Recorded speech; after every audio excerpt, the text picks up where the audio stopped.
Olá, eu sou o Padre Max, estou aqui com você no Catequete para nós falarmos hoje sobre um tema de fundamental importância que é a liturgia.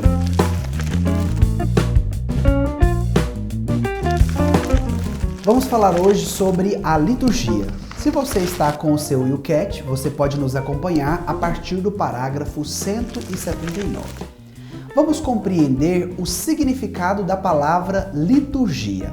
A palavra liturgia é uma palavra que vem do grego, da fusão de duas outras palavras. A palavra laos quer dizer público e a palavra ergon, fazer, obra.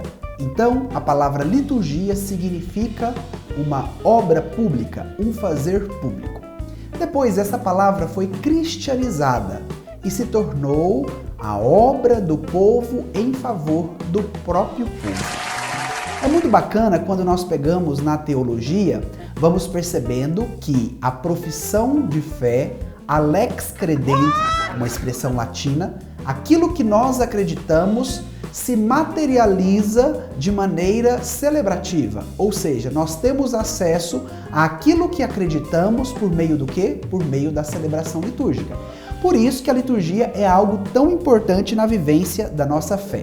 A liturgia é obra de Cristo e da Igreja.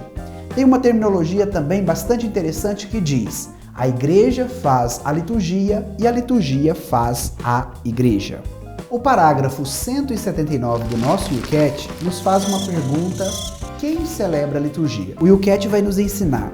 É o próprio Cristo que em todos os eventos litúrgicos terrenos celebram a liturgia cósmica, que envolve anjos e seres humanos, vivos e falecidos.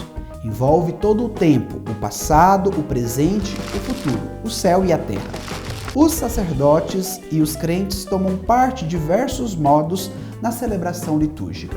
Ou seja, na ação celebrativa, na ação litúrgica, é Cristo que age. Quando se lê as Escrituras, é o próprio Cristo que fala. Quando se batiza uma pessoa, é o próprio Cristo que batiza. Então, Jesus age de maneira ordinária por meio da celebração litúrgica, por meio do sacramento. Quando nós participamos da Santa Missa, encontramos no presbitério duas mesas, a mesa da palavra e a mesa da Eucaristia.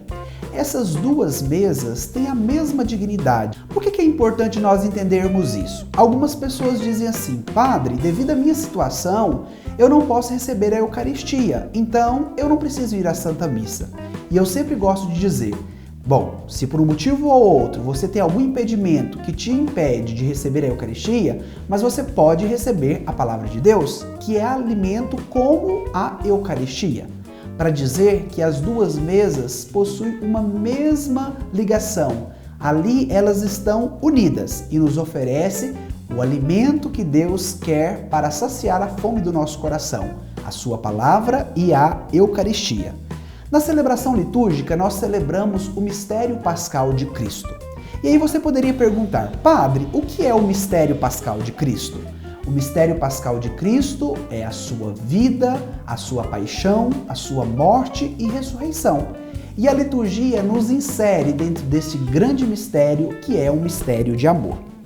Se você pegar o seu YouCat no parágrafo 181, você vai encontrar a seguinte pergunta: por que existem tantos sinais e símbolos nas celebrações litúrgicas? O YouCat nos responde: Deus sabe que nós, seres humanos, somos seres não apenas espirituais, mas também corporais. Precisamos de sinais e de símbolos para conhecer e indicar as realidades espirituais. Ou seja, os símbolos nos aproximam da realidade que Deus tem para nos oferecer. Eles têm a capacidade de comunicação. Eles são capazes de materializar o que é imaterializável. A celebração litúrgica acontece por meio das palavras, por meio dos cânticos, por meio dos sinais, dos símbolos e das orações que são feitas. E nós podemos alcançar a graça santificante de Deus por meio dela. No parágrafo 184, nós vamos encontrar um outro tema muito pertinente no que diz respeito à liturgia, que é sobre o tempo. Na liturgia, o eterno entra no tempo. O tempo se torna tempo de Deus. Por meio da celebração litúrgica, nós saímos do Cronos para o Kairos. Padre, o que significa Cronos? O que significa Kairos? O Cronos é o nosso tempo cotidiano, os dias, os meses, os anos, e o Kairos é o tempo de Deus. Logo, a liturgia nos tira do cotidiano, daquilo que é rotineiro, daquilo que é cronológico e nos insere na alegria da experiência com Deus em um novo tempo que é chamado de Kairos. Se você pegar lá no seu YouCat, parágrafo 185, vem uma pergunta bastante pertinente a esse tema que nós estamos fazendo. A pergunta diz assim: por que se repete anualmente a liturgia? Aí o YouCat vai nos responder. Tal como anualmente celebramos o dia do nosso nascimento ou o dia do casamento, também a liturgia celebra um ritmo anual, os mais importantes acontecimentos salvíficos do cristianismo. Toda vida com uma diferença decisiva. Todo tempo é tempo de Deus. Memórias da mensagem e da vida de Jesus são simultaneamente encontros com o Deus vivo. Então, outra particularidade deste conteúdo que estamos falando na liturgia é que na ação litúrgica, por meio da ação do Espírito Santo, a ação celebrativa, os sacramentos e a presença de Cristo é atualizada. O Espírito Santo atualiza o sacrifício pascal de Cristo e nós temos a possibilidade de viver aqui, agora, o hoje, aquilo que os apóstolos tiveram a possibilidade de viver com Cristo. Um outro tema bastante pertinente sobre a liturgia é o ano litúrgico. Se você pegar no seu YouCat, o número 186, vai fazer a seguinte pergunta: o que é o ano litúrgico? E aí o YouCat nos ensina. O ano litúrgico é a sobreposição do percurso do ano normal com os mistérios da vida de Cristo, desde a encarnação até o seu regresso glorioso.